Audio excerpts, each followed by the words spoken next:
आदिवासी एकता परिषद द्वारा आयोजित 32वां आदिवासी एकता सांस्कृतिक महासम्मेलन में यहाँ उपस्थित सभी वडीलगण, युवा साथी, माताएं, बहनें, सभी को मेरा उलगुलान, जय जोहार, आपकी जय, स्वकथा पितृ की जय, प्रकृति की जय और जय भील प्रदेश।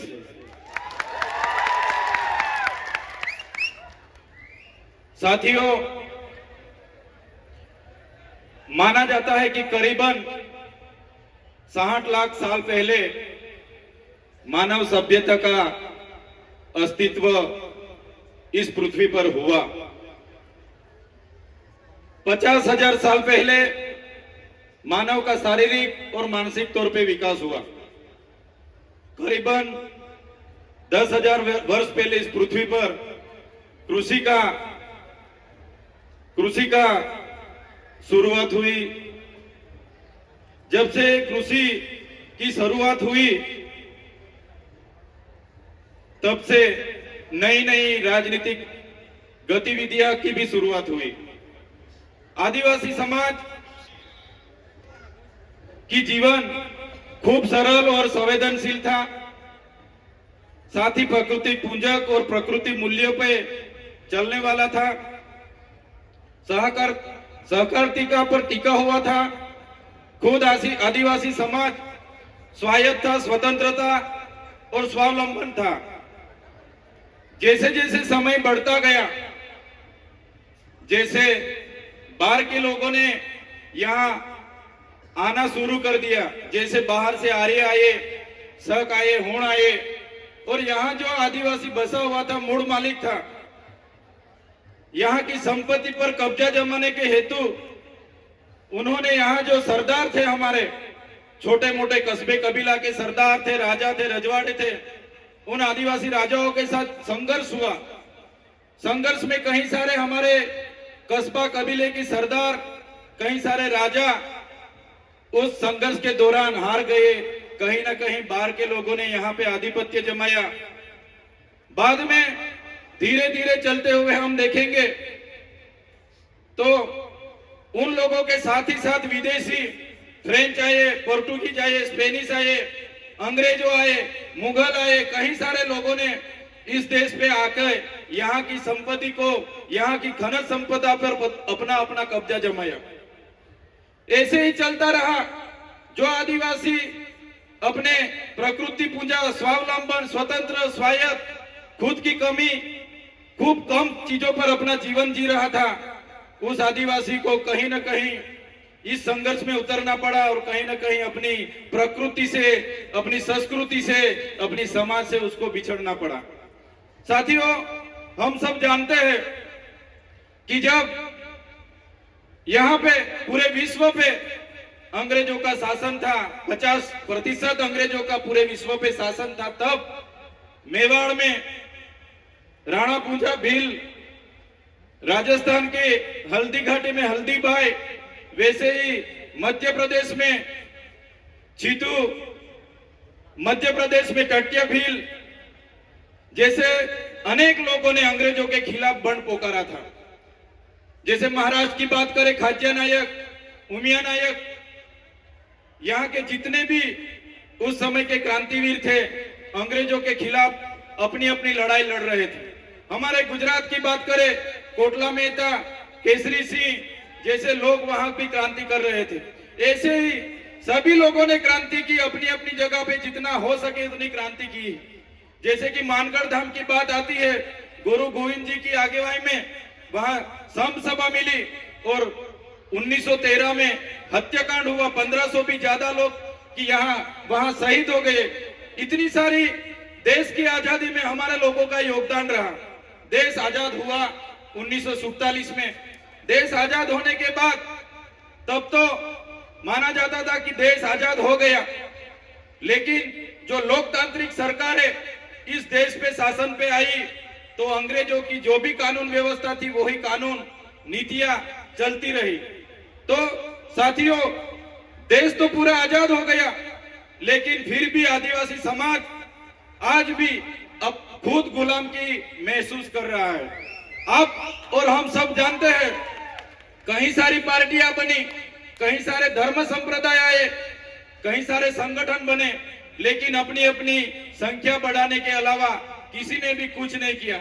सबसे बदतर परिस्थिति इस देश में कोई किसी की होगी तो हमारे आदिवासी समाज, जो मूल निवासी समाज बोला जाता है, मूल मालिक समाज बोला जाता है, इस समाज की इस देश में हुई है। साथियों, जब इस देश में विकास की बात आई, जब इस देश में बड़े बड़े बांध बनने लगे, खोदान होने लगे, बड़े बड़े कारखाने बनने लगे, रोड बनने लगे, नहरें बनने लगी, रेलवे बनने लगा, सरकारी आवास बनने लगे, तो सबसे ज्यादा किसी को विस्थापित किया होगा तो भारत देश में आदिवासियों को विस्थापित किया है। आज भारत देश का 1,40,00,000 लोग आज विस्थापित हुए हैं। खुद प्रकृति के साथ जीते थे, अपनी संस्कृति थी, अपनी समाज के साथ रहते थे, फिर भी आज 1,40,00,000 लोग अपने समाज से छिन्न भिन्न हो गए हैं। आज मूल मालिक की परिस्थिति कैसी हो गई है? आज मूल मालिक को मजदूर बना दिया गया है। आज भारत देश की बात करें, 80% आदिवासी आज भी गरीबी रेखा के नीचे जी रहे हैं। 80% लोग आज भी गरीबी रेखा के नीचे जो जी रहे हैं वो आदिवासी है। साथियों, पूरे देश में आज खनिज संपदा की बात करी जाए तो सबसे ज्यादा खनिज संपदा जो आदिवासी एरिया में है, 80% खनिज संपदा अपने यहाँ होते हुए भी आज आदिवासी को मजदूर बना के इन सरकारों ने रखी है।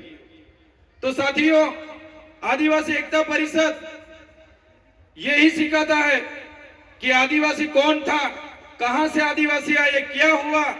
तो आदिवासियों का इतिहास बहुत पुराना है। आदि अनादि काल से यहाँ रहने वाला हमारा आदिवासी, इतने सारे देश की आजादी स्वतंत्रता संग्राम में हमारा योगदान रहा, देश के विकास में हमारा योगदान रहा। जहां भी जरूरत पड़ी हमारे लोगों ने अपनी जमीन दे दी। आज आदिवासी 50% आदिवासी के पास अपनी खुद की जमीन नहीं है। आज देश में 8% आदिवासी बस रहा है, लेकिन आज देश में 1% भी जमीन आदिवासी के पास नहीं है। साथियों, ये मूल मालिक की हमारे देश में ये हालत इन सरकारों ने बनाई है।